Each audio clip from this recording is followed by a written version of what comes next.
Today I watched Godzilla vs. Hedorah, and it was fine. In this movie, the villain is a giant fish blob monster made out of poop and sewage and other various pollution things. He starts out just as a really big fish with angry eyes poking out of the water, and as he consumes more garbage, he gets bigger and bigger and has different forms over the course of the film. Begins as a fish, eats some of the garbage that humans dumped in the water. Then he grows legs and he walks on land. Goes up to a factory and sucks up all of the smoke coming out of a smokestack, and he gains the ability to fly. And everywhere he flies, he leaves behind massive trails of stink that are so bad that they cause people to collapse on the ground and occasionally die. Other times it's so bad that it causes people to turn into skeletons. I'm not joking, this happens a couple times in the movie. It's actually a little disturbing. There was one bit where a glob of poop got exploded off of the monster, and it flew in through a window. Just a wayward blob of poop. You see it fly through a window, and then all of a sudden all the guys who are like playing cards in there are now buried in shit, and they're all they're just dead. They're all dead all over the place, and they're in pieces, and it's very strange.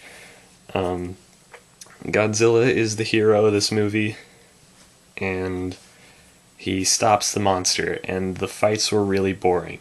I mean, on the one hand, this movie doesn't have as many scenes of just humans being gay and boring like the other movies do. It's nothing like, say, Destroy All Monsters, where the movie is 98% people standing around.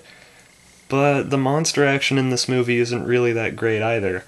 I can't really tell what's happening through most of the fight scenes. I think Godzilla wins just by tackling the thing a bunch of times, and then reaching inside of it and pulling out globs of shit and throwing them away over and over again.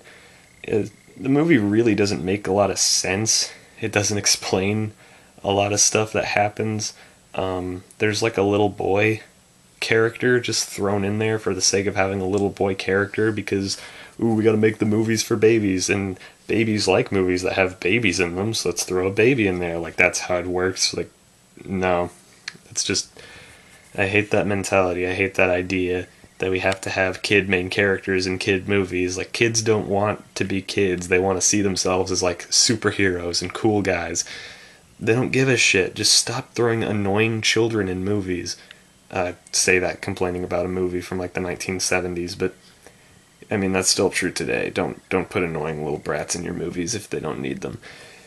That aside, I think this movie is visually interesting, but not in like a, oh, this is really well directed kind of way, more in like a, this is very surreal and psychedelic kind of way. There's one scene where a guy is at a dance club, and he just starts hallucinating, and suddenly everyone around him is wearing a fish mask, and he kind of blinks and makes a face like, bleh, like, so he's the only one seeing that.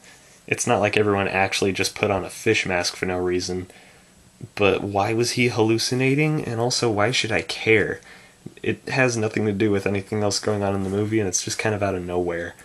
There's also a really weird bit later on during the final fight between Godzilla and Hedorah, where Godzilla rips these two white balls out of it, and I thought they were the monster's eyeballs, but they weren't. And they don't say what those are. Godzilla just pulls them out of him. And, I don't know, I guess that leads to his victory somehow. I guess he really hurt that monster, like, by stealing his marbles. I don't know what happened there.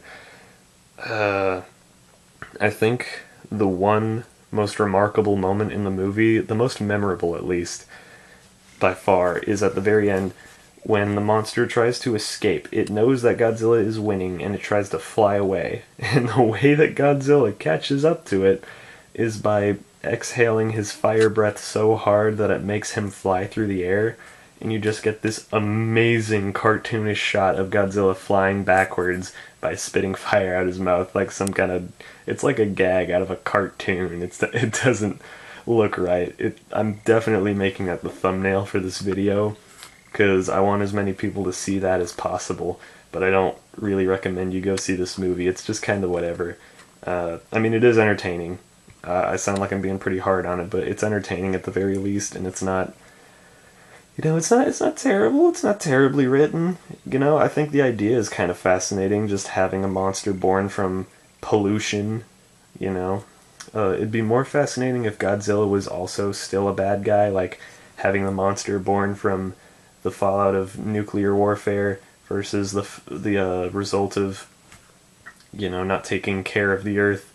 Both of them going at it. That'd be kind of an interesting crossover fight. But this is just another movie where Godzilla is like a superhero and he beats up the big bad guy, and it's whatever. It's for kids. They make it pretty clear.